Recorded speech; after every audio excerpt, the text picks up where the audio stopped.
보이지를 않는다고 합니다. 그래서 농부는 그 씨앗 위에다 물을 계속 줍니다. 1년을 주는 게 아니라 수년을 물을 주는 것입니다. 한 외지인이 그것을 보고 말합니다. 아니, 물을 뿌려도 씨앗도 안 보이고 이게 수년이 되었는데 왜 이렇게 헛수고를 하십니까? 비꼬기도 한다고 합니다. 그런데요, 4년 동안 보이지 않던 그 대나무의 순이 5년째가 되면 돋아납니다. 그리고 한번 돋아나면 하루에 30cm 이상을 자란다고 합니다. 전혀 없던 대나무가 한 달을 지나면은요, 15m까지 빽빽한 대나무 숲을 이룬다는 것입니다. 그런데 그 순이 올라와서 솟아나기 위해서는 뿌리에 땅속 깊숙이 뿌리가 계속 뻗어 나갔기 때문입니다. 일단 순이 나면 뿌리에서 엄청난 영양분을 공급받게 되고 순식간에 자라는 것입니다. 뿌리는 보이지 않습니다. 그런데 뿌리를 잘 내리게 되면 때를 만날 때 폭발적으로 성장한다. 이것을 퀸텀 리프의 법칙이라고 합니다. 많은 사람들이 성장하기로 하는데 그 뿌리 내리는 그 기간을 우리가 견디질 못합니다. 빈배 인생을 만나면 낙심합니다. 그런데 믿음은요, 빈배에서 인내가 필요합니다. 힘들지라도 여러분 인생에 믿음의 뿌리가 자꾸 뽑히지 않습니까? 물을 주는 게 중단되지 않습니까? 계속 믿음의 뿌리를 잘 내리시기 바랍니다. 말씀을 계속 공급하십시오. 그리고 그게 무르익으면 때가 찾아오게 되고요. 그 때를 만나면 퀸덤 리프, 엄청난 급속도의 성장을 하는 것입니다. 그리고 베드로가 예수님을 만날 때 그가 들었던 말씀이요, 깊은 곳에 그물을 내리라. 베드로의 반응은 주의 말씀에 의지하여 내가 그물을 내리리이다. 말씀을 의지해서 다시 해보겠다라는 선언을 합니다. 우리 인생은 두 가지 경험이 있습니다. 하나는 자기 인생 경험입니다. 베드로가 어부이고 자기 지식의 경험을 가지고 지난 밤에 수고하도록 고기를 잡은 것입니다. 자기 경험에서 그는 빈배, 허탕을 경험합니다. 우리 인생도 마찬가지입니다. 자기 경험을 가지고 살다가 열매를 거두지 못할 때 있습니다. 그때 하나님 말씀을 다시 의지해서 그물을 내리리이다. 베드로의 이 고백이 만선으로 이어지는 것입니다. 우리 그리스도인이 해야 되는 경험이 있는데요, 자기 경험뿐만 아니라 하나님 말씀의 경험을 할 수 있기를 소망합니다. 하나님의 말씀의 경험이 지속이 또한 되어야 합니다. 우리의 경험을 말씀 위에 두면서부터 우리의 신앙은 무너지게 됩니다. 이스라엘 백성들이 하나님의 말씀을 붙들고 애굽을 나옵니다. 광야를 넘어 가나안에 들어갑니다. 가나안에 들어갈 때 여리고성과 아이성을 만납니다. 그런데 여리고와 아이성의 경험은 무엇을 말해주는가? 여리고성은 강합니다. 아이성은 약합니다. 그러면 아이성은 쉽게 정복하고 여리고성은 만만치 않을 것입니다. 그런데 반대의 경험을 하게 됩니다. 여리고성은 그래도 쉽게 점령하는데 아이성 앞에서 참패를 당합니다. 왜 그러는가? 여리고를 정복할 때는 그들 마음속에 말씀을 붙들었습니다. 그런데 한번 승리하고 나니까 이제 자기 경험을 붙드는 겁니다. 말씀을 놓습니다. 그러다가 혼나는 것입니다. 참패를 당합니다. 그런데 우리 인생도 실은 그렇습니다. 승리하는 것 굉장히 중요합니다. 그런데 승리 이후는 훨씬 더 중요합니다. 많은 분들이 참 안타까운 게요. 승리했는데 승리 이후에 무너지는 것을 의외로 많이 봅니다. 정말 안타깝습니다. 그러면서요, 여러분, 승리를 추구하시되 승리 이후에 더 큰 승리를 추구하십시오. 그게 어떻게 가능한가? 말씀 경험을 계속하는 것입니다. 베드로는 말씀 경험을 합니다. 그리고 고기가 만선을 이루게 됩니다. 자기 배로 다 담을 수 없으니까 옆에 있는 배를 불러가지고 2배에 가득 담는 경험을 하는 것입니다. 그러면서요, 그의 해석이 달라지게 됩니다. 예수님을 만났을 때 그가 했던 첫 번째 고백이 선생님이요, 선생님으로 출발합니다. 그런데 말씀의 능력을 경험하고 호칭이 바뀌는데요, 주여로 바뀌는 것입니다. 우리가 말씀의 경험을 하게 되면 무엇이 달라지는가? 신앙이 생기고요, 우리의 호칭이 달라집니다. 선생님에서 주여로 바뀌는 경험을 하게 됩니다. 신앙은 호칭이 참 중요합니다. 창세기 1장의 하나님의 호칭은 언어로 보면 엘로힘입니다. 천지를 창조하시고 하나님의 어둠에서 빛을 만드시고 모든 사람에게 선포하시는 그 이름이 엘로힘입니다. 하나님의 능력이 엘로힘으로 1장에 나오는데요, 2장에 가면 인간을 창조하십니다. 그런데 그때의 호칭은 여호와로 바뀌어지게 됩니다. 여호와는 하나님과 백성의 관계성을 강조할 때 사용된 호칭입니다. 우리가 신앙생활을 해도요, 엘로힘으로 하나님을 만나는 인생이 있고 여호와로 만나는 인생이 있습니다. 좀 더 쉽게 말하면 아저씨 하나님으로 만나는 인생이 있고 아버지 하나님으로 만나는 인생이 있습니다. 영접하는 자 곧 그 이름을 믿는 자들에게 하나님의 자녀가 되는 권세를 주셨으니 예수님을 영접하면 하나님과의 관계성이 아빠, 아버지로 새로워지고요, 예수님이 빠지면 하나님 아버지는 우리에게 사라지고 아저씨 하나님이 되는 것입니다. 신앙은 관계입니다. 아빠 하나님을 의지하면서 살아가시기 바랍니다. 예수 그리스도가 여러분의 삶의 중심이 되시기 바랍니다. 그럼 저는 아빠 하나님을 의지하면서 살아가는데요, 나 신앙생활 잘해요. 주일날 예배도 잘 드리고요, 그리고 말씀 의지해서 살아가요. 이렇게 생각하면서 우리가 살아갈 수 있는데요, 누가복음 15장에 보면 탕자의 비유가 나옵니다. 그리고 생전에 아버지의 유산을 요구하고 그 재산으로 허랑방탕하게 살다가 모든 재산을 소진하고 돌아오는 둘째 아들의 이야기를 보면서 둘째 아들이 탕자이다, 우리는 이렇게 생각합니다. 그런데 그러면 그 아버지 재산으로 사업을 시작해서 큰 성공을 거두었고 그가 성공하는 삶을 살았다고 하면 그는 탕자가 아닐까요?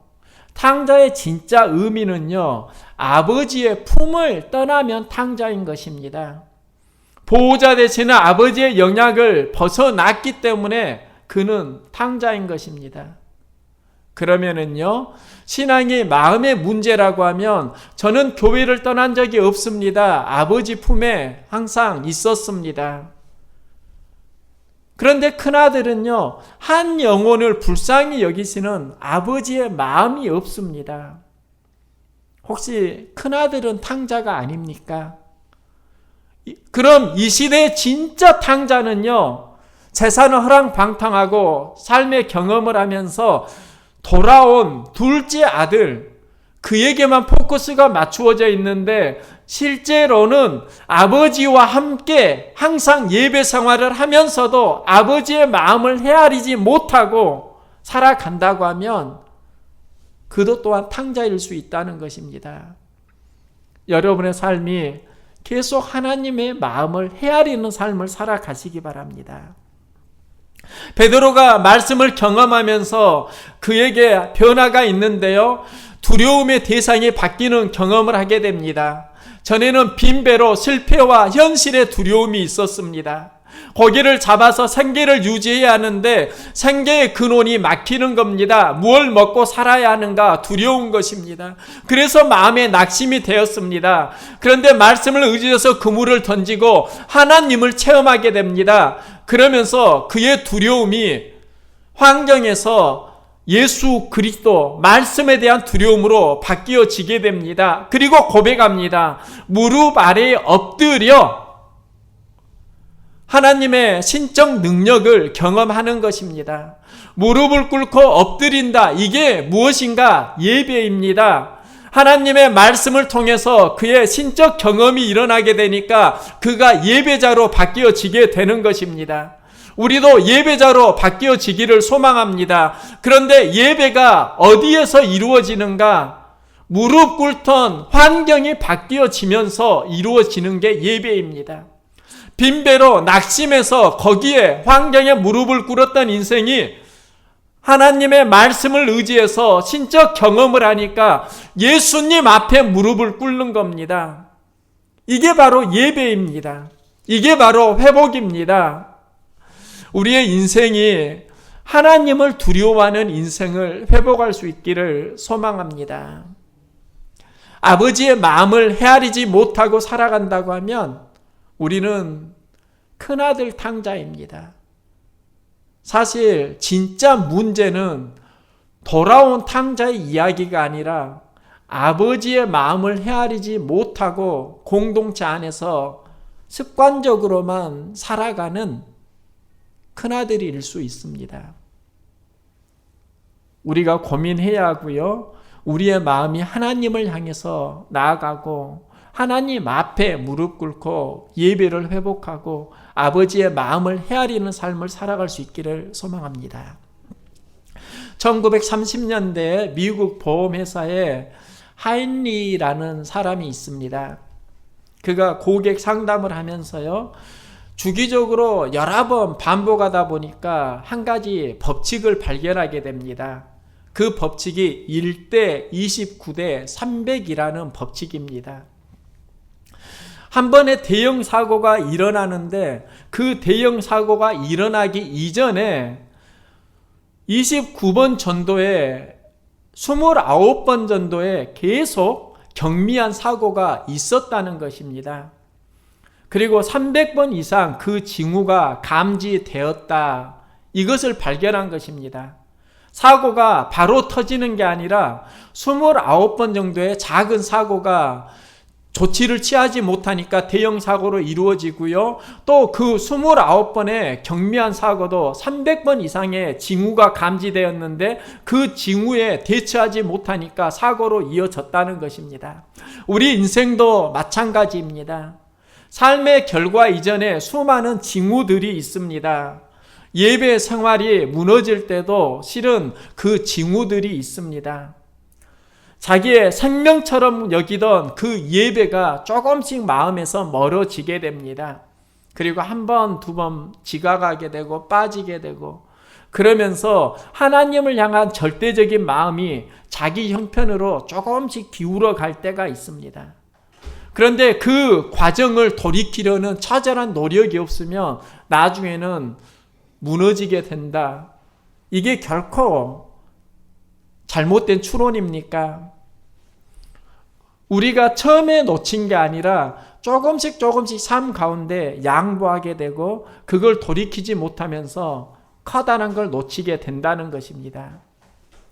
여러분의 삶 가운데 돌이키려는 기도와 말씀의 노력이 함께하길 소망합니다. 아프리카의 뱀잡이 수리, 이 독수리가 있는데요. 그 독수리는 높이 날아다니다가 두더지나 뱀을 잡아 먹습니다. 그런데 독수리가 맹수에게 잡혀 먹히기도 한다고 합니다. 하늘을 나는 독수리가 왜 잡혀 먹힐까 그러는데요.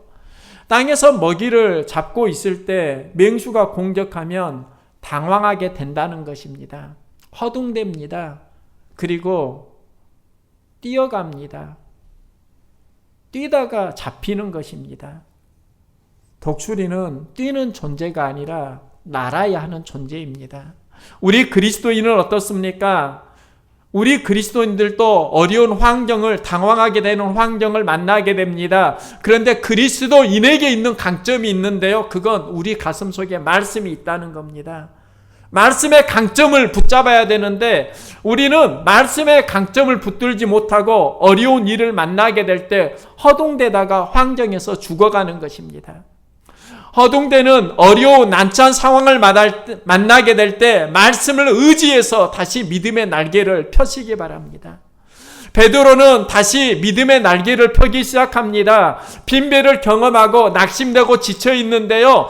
예수님께서 깊은 곳으로 가서 그물을 내려라. 그런데 깊은 곳으로 가는 것은 금방 가는 게 실은 아닙니다. 처음에는 얕은 곳입니다. 그런데 조금씩 가다 보면 깊은 곳으로 가게 됩니다. 이게 믿음에서 굉장히 중요합니다. 오스왈드 챔버스는요, 이렇게 말합니다. 믿음의 삶이란 날개를 펴서 저 높은 곳에 단숨에 날아오르는 삶을 의지하지 않습니다. 오히려 한 걸음씩 계속 걸으며 나아가지만 지치지 않는 삶을 의미합니다. 여러분 한 걸음씩 나아가십시오. 그러하지만 지칠 때 지치지 않도록 말씀을 계속 공급받으시기 바랍니다. 우리가 말씀의 깊은 곳으로 가야 하는 것입니다.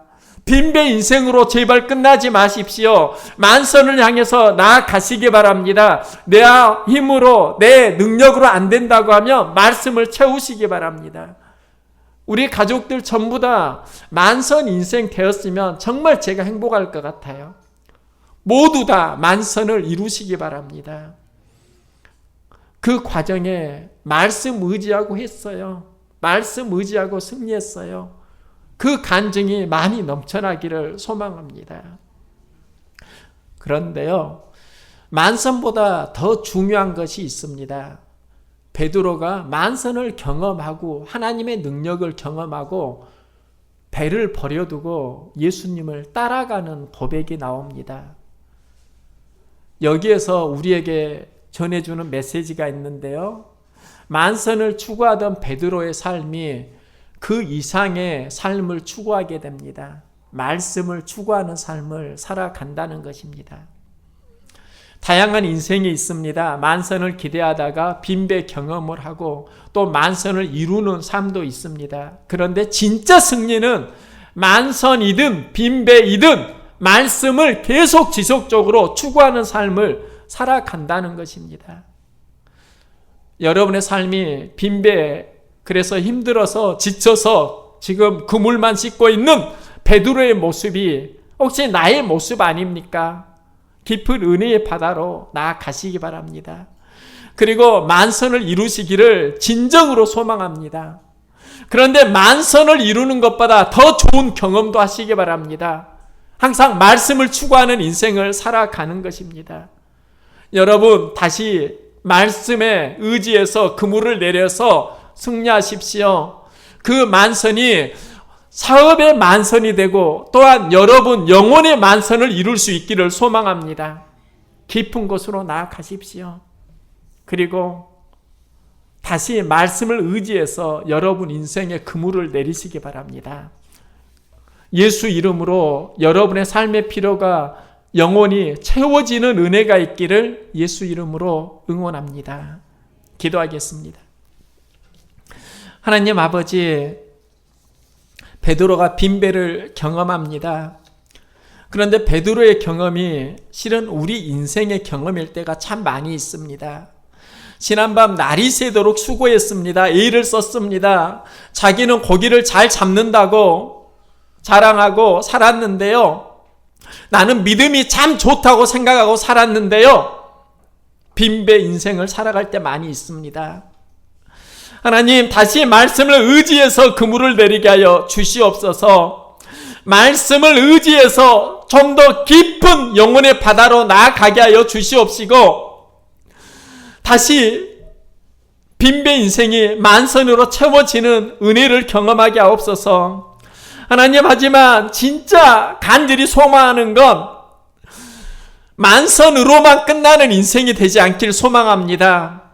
그 위에 계속 말씀을 추구하게 하여 주시옵시고 모든 환경 위에 말씀을 추구하는 삶으로 승리하고 우리의 영혼이 하나님의 은혜의 바다에 날로 깊이 나아가게 하시고 사람을 낚는 업으로까지 나아갈 수 있도록 은혜를 허락하여 주시옵소서.